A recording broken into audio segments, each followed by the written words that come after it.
Hello everyone, मैं आपका Raghav Kranti Krishna. Last 2-3 video के पहले एक टॉपिक बोला था, यानी जून 19 को इंडियन गवर्नमेंट ने सभी नेशनल पार्टीज को बुलाकर डिस्कशन, यानी चाइना के अगेंस्ट में क्या डिसीजन लेना है उनके साथ डिस्कशन किया था। तो बहुत ही बड़े टॉपिक में, बड़े बड़े पैमाने में कांग्रेस ने इंडियन गवर्नमेंट को घेर कर कई क्वेश्चंस पूछा गया। और ममता बनर्जी यानी हमारी दीदी एक बहुत ही बड़ा निर्णय ली थी, यानी टेलीकॉम कंपनीज की जो भी इंफ्रास्ट्रक्चर डेवलपमेंट का और ज़्यादा करके जो भी उन लोगों को डेवलपमेंट के लिए कॉन्ट्रैक्ट दिया था, वो सभी कॉन्ट्रैक्ट यानी चीनी ने लिए थे, यानी चाइना कंपनीज ने डेवलपमेंट के कॉन्ट्रैक्ट लिया था टेलीकॉम कंपनी का। तो वो सभी कॉन्ट्रैक्ट को वेस्ट बंगाल की ममता बनर्जी की सरकार उसे सभी कॉन्ट्रैक्ट को रद्द कर दी है। तो ये बात उन्होंने बहुत ही गर्म से, यानी बहुत ही गुस्से से उस मीटिंग में बोला गया। और साथ ही साथ जैसे उन्होंने पश्चिम बंगाल में लौटा तो उन्होंने पहला साइन उस पर कर भी दिया, ऐसा बोला जा रहा है न्यूज़ पे। तो इन सभी चीज़ों के बीच में से और एक विषय एक निकला था। इन 20 पार्टियों में 18 पार्टी के लोगों ने भारत के सरकार के साथ में है ये बात बोलकर समर्थन कर दिए थे। तो आप बोल सकते हो तो बाकी दो पार्टी कौन सा है? Communist party of India, Marxist party of India, जो दो पार्टीज है, वो दो कम्युनिस्ट पार्टीज जो थे उन लोग ने ये बात बोलकर बाहर निकल गए, बाइकआउट कर दिए कि इंडियन गवर्नमेंट को चाइना के साथ में पीस डिस्कशन यानी शांति समझौता करना चाहिए। और एक पंचशील समझौता उस टाइम पे किया था, यानी मोदी नेहरू के टाइम पे पंचशील समझौता किया था उस टाइम पे, जो माओ समय उसके चाइना के लीडर्स के साथ। उस पंचशील समझौता को तहत इंडिया वही शांति को बरकरार रखना चाहिए और उस समझौता को आगे बढ़ाना चाहिए कहकर कम्युनिस्ट पार्टी दोनों पार्टीज ने बाहर निकल गए। बाकी 18 पार्टीज में एक कांग्रेस पार्टी ने बहुत क्वेश्चंस पूछा गया था। उन सभी क्वेश्चंस में थोड़ा न्याय है, क्योंकि कई क्वेश्चंस में पहला क्वेश्चंस ये था कि इंडिया के जो गवर्नमेंट अभी नहीं, यानी अभी उपस्थित गवर्नमेंट में बीजेपी गवर्नमेंट 1999 के उस टाइम पे भी था ना, तो वो टाइम पे भी अटल बिहारी वाजपेयी के उस पीरियड्स में भी इंडियन गवर्नमेंट एक बहुत ही बड़ा डिसीजन उस टाइम पे लिया था कि हम मेक इन इंडिया का यानी मेड इन इंडिया के पॉलिसी फॉलो करेंगे और जो भी इंडिया में प्रोडक्ट्स होगा वो हम ही यूज़ करेंगे, ज़्यादा करके बाहर के प्रोडक्ट्स कम इंपोर्ट करेंगे ऐसा कहा गया था। तो यानी स्वदेशी का जो कॉन्सेप्ट है वो बीजेपी का है, पर लास्ट गवर्नमेंट जो महाराष्ट्र में था वो बीजेपी की सरकार ही थी। और ये बीजेपी की सरकार ने बहुत ही बड़ा एक गलत काम किया है कह सकते हैं हम। इन्होंने जितना भी मुंबई में मेट्रो की जो प्रोजेक्ट्स है वो सभी प्रोजेक्ट उठाकर चाइना के इंफ्रास्ट्रक्चर कंपनीज को दे दिया। यानी मुंबई में 4 मेजर मेट्रो प्रोजेक्ट का डेवलपमेंट हो रही है और उन चारों के सभी प्रोजेक्ट डायरेक्ट चाइना के इंफ्रास्ट्रक्चर कंपनी को दे दिया है। तो ये बात से हम समझ सकते हैं। तो आप बोल सकते हो कि ये सब प्रोजेक्ट दिए क्या और कितने प्रोजेक्ट दिए? तो पूरे भारत में 1100 करोड़ का इतना बड़ा प्रोजेक्ट, यानी कितने प्रोजेक्ट है मुझे नहीं मालूम है, पर इतने प्रोजेक्ट, इतने रकम के प्रोजेक्ट सब कुछ उठाकर चाइना को इंफ्रास्ट्रक्चर चाइना के डेवलपमेंट कंपनीज को दे दिया गया है। यानी उसमें से जो भी आते हैं, यानी इंडिया के जो लेबर्स, बेसिक लेबर्स को जाने के बाद बाकी पूरा जो अमाउंट है उस पूरा चाइना को जाएगा। तो इतना बड़ा गलती, ये जो स्वदेशी गुणगान गाने वाला, यही भारत सरकार ने किया है।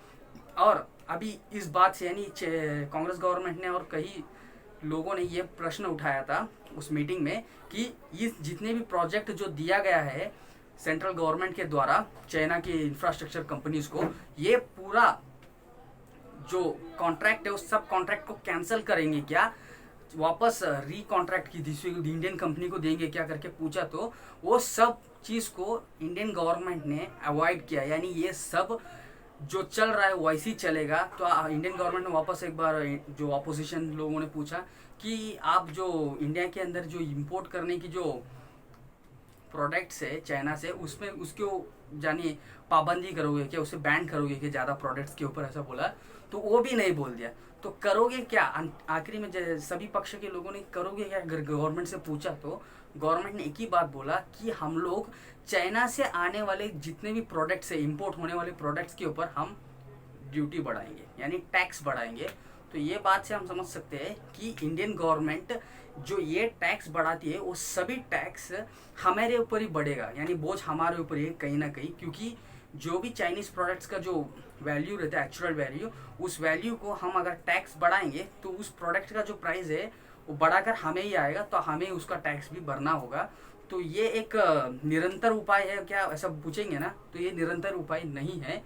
अगर आप और एक भी पूछ सकते हो कि ये जो वीडियो है इंडियन गवर्नमेंट के अगेंस्ट में है क्या, बिल्कुल इंडियन गवर्नमेंट के अगेंस्ट में है, क्योंकि इंडियन गवर्नमेंट जो भी काम कर रहा है, जो भी स्टेप ले रहा है, वो इंडिया के अगेंस्ट में ही ले रहा है। तो इसके लिए ही ये पूरा जो कॉन्सेप्ट है वो इंडियन गवर्नमेंट के अगेंस्ट में ही रहेगा, क्योंकि जो भी इंडिया के गवर्नमेंट के जो प्लान्स है, अगर हम देखेंगे बेसिकली पूरा जितना भी जो इंडिया के इम्पोर्ट्स है, उस इम्पोर्ट में अगर चाइना 3 गुना इंडिया को इम्पोर्ट करता है तो इंडिया 1 गुना एक्सपोर्ट करती है चाइना को। तो अगर ये जो इम्पोर्ट की ड्यूटी बढ़ा देंगे तो चाइनीज भी इम्पोर्ट की ड्यूटी बढ़ा देंगे वहाँ पे इंडिया से जो एक्सपोर्ट होने वाले प्रोडक्ट्स को। तो उन लोग जब उधर इम्पोर्ट में ड्यूटी इंडिया का बढ़ा देंगे तो ऑब्वियसली ज़्यादा करके इंडिया के प्रोडक्ट्स इंडिया में ही रुक जाएगा, ये सच बात है। और साथ ही साथ इंडिया में जो प्रोडक्ट्स आती है उससे ज़्यादा करके जो लोग चाइना के प्रोडक्ट्स खरीदने वाले जो लोग रहते हैं, एक तो मिडिल क्लास यानी लोअर मिडिल क्लास या लो क्लास के लोग रहेंगे, यानी उनके ऊपर ही हम डायरेक्ट प्रेशर डाल रहे हैं। तो इस चीज़ को हम कैसे कंट्रोल करेंगे, ऐसा हम बोलेंगे तो इस चीज़ को हम इंडियंस कंट्रोल कर सकते हैं, क्योंकि जापान का अगर हम एग्जाम्पल लेंगे इस जगह में, जापान के ऊपर हिरोशिमा नागासाकी का जो 2 बार न्यूक्लियर बॉम्ब ब्लास्ट होने के बाद अमेरिका ने किया था जापान के ऊपर, तो फिर भी जापान ने अमेरिका को विरोध नहीं कर पाया यानी ट्रेड में। पर जापान के लोगों ने ट्रेड की तरफ से उन्होंने विरोध किया, किस तरीके से, यानी अमेरिकन प्रोडक्ट्स को खरीद नहीं रहे थे, यानी जो भी जितना भी ज़रूरी होगा उस चीज़ को अमेरिकन प्रोडक्ट्स को नहीं खरीद रहे थे। तो ऐसे इस तरीके से अमेरिकन प्रोडक्ट्स को जापान में वैल्यू कम कर दिया था। तो यही कॉन्सेप्ट हम इधर फॉलो कर सकते हैं, यानी अगर हम देखेंगे तो चाइना के जितने भी प्रोडक्ट्स अभी हम खरीद रहे हैं तो वो ज़्यादा करके देखो तो बेसिकली देखो ना, वो बिना रहे यानी उस प्रोडक्ट के, यानी उस प्रोडक्ट नहीं रहेगा तो भी आपके पास उससे कोई फर्क नहीं पड़ने वाला है आपको। यानी 75% जो ऐसे प्रोडक्ट्स जो आ रहा है इंडिया में वो डायरेक्ट कचरा है, ओपन बात है, ये सच में कचरा है, और सभी कचरे को हमारे ऊपर यानी हमारे सिर पे बांध रहे हैं और कुछ नहीं है उसमें। बिना कोई चीज़ का हम रह सकते हैं आराम से, यानी बेसिकली यानी फालतू चीज़ ज़्यादा करके उन लोग बेचते हैं, यानी हमारी ज़रूरत वाली चीज़ नहीं बेचते हैं। तो उन बिना चीज़ को ज़्यादा करके इंडियन पब्लिक गवर्नमेंट से कुछ नहीं होती है, क्योंकि गवर्नमेंट ज़्यादा करके वर्ल्ड पॉलिटिक्स यानी जियो पॉलिटिक्स में फंस जाती है, तो गवर्नमेंट नहीं कर सकती है। पर हम लोग यानी एज अ सिटीज़न हम सब कुछ कर सकते हैं इंडिया के लिए, और ये कॉन्सेप्ट अगर हम फॉलो करेंगे तो चाइना को कंफर्म हम हरा सकते हैं। ये हराने का कारण अगर मैं बोलूँगा ना, आपको गुस्सा आएगा। एक चाइना के लीजियन करके जो एक व्यक्ति को बोला था, चाइना के फॉरेन मिनिस्टर के जो स्पोक्स पर्सन है, तो उन्होंने ट्वीट डाला कि भारत के जो नागरिक लोग टीवी लेकर जाकर, यानी एलईडी टीवी उनका फोड़ने जैसा एक वीडियो आया था, सब लोग देखे होंगे, वीडियो ज़्यादा करके वायरल हुआ था। तो वो फोड़ रहे थे, तो उन्होंने ये वीडियो जब देखने के बाद उनको गुस्सा आ गया, बोलता है ट्विटर में। तो उन्होंने उठकर पूरा उनका रूम में ढूंढ कर देखा तो एक भी इंडियन प्रोडक्ट नहीं है, तो मैं कौन सा तोड़ू करके उन्होंने ऐसे मजाक उड़ाते हुए एक ट्वीट डाला। तो इससे बड़ा एक अपमान हमें है क्या, इससे बड़ा अपमान कोई हमें कर सकता है क्या? तो ये चीज़ हम समझनी चाहिए। अगर भारत की सरकार अगर ये बात करती है कि हम चाइनीज प्रोडक्ट को बाइकआउट करेंगे करके, तो चाइना के ज़्यादा करके एक्सपोर्ट अगर हम देखेंगे तो उनका एक्सपोर्ट हमें हमारे टोटल इंपोर्ट में 14% ही है, यानी उस 14% के अंदर हमारे ज़्यादा करके इलेक्ट्रिक गुड्स ही आती है, और इलेक्ट्रिक गुड्स ज़्यादा करके हमें ज़रूरत भी नहीं है मोस्टली देखेंगे तो। और साथ ही साथ इंडियन गवर्नमेंट चाइनीज़ गुड्स को बैन कर देगी या उसके ऊपर यानी इंपोर्ट ड्यूटीज़ बढ़ा देगी, तो यानी टैक्स बढ़ा देगी, तो इसके कारण इंडिया में खरीदने वाले कम हो जाएंगे। पर इसके अलावा इंडियन गवर्नमेंट ने क्या उस कंपनी जो नीडफुल सामान यानी ज़रूरत सामान जो बनता है, जो चाहिए हमें, जो चीन से आ रही है, उस सामान को इंडिया में मैन्युफैक्चरिंग करने की बात किया तक नहीं। यानी हमारे पास अभी 12 महीने का समय है, लगभग 11-12 महीने का समय है, और उसके बाद में इंडिया को वापस चाइना के पास जाना पड़ेगा। तो ये कॉन्सेप्ट को हम समझना चाहिए कि इंडियन गवर्नमेंट एक बहुत ही बड़ी स्टेप लेकर जो भी प्रोडक्ट्स चाइना से आ रही है वो सभी प्रोडक्ट्स इंडिया के अंदर मैन्युफैक्चरिंग करना चाहिए, ज़्यादा करके स्मॉल स्केल इंडस्ट्रीज का डेवलपमेंट इंडिया में होना चाहिए। पर ये एक स्टेप भी गवर्नमेंट की तरफ से उठा के नहीं रखा। तो अगर हम यानी हम और आप ज़्यादा करके बहुत ही बड़ा ट्रेंडिंग बात कर रहे हैं बाइकॉट चाइना के कॉन्सेप्ट, बिना चाइना के प्रोडक्ट के बिना इस वीडियो आप जो देख रहे हैं वो भी चाइना के प्रोडक्ट के मोबाइल्स ही है, और उसके अंदर के पार्ट्स 70% चाइना के ही है। तो ये कॉन्सेप्ट हम समझ सकते हैं, ये एक छोटा बात से हम समझ सकते हैं कि चाइना से कितने हद तक हम उसके प्रोडक्शन और उसके प्रोडक्ट्स के ऊपर हम कितने बड़े गुलाम बन गए कह सकते हैं हम।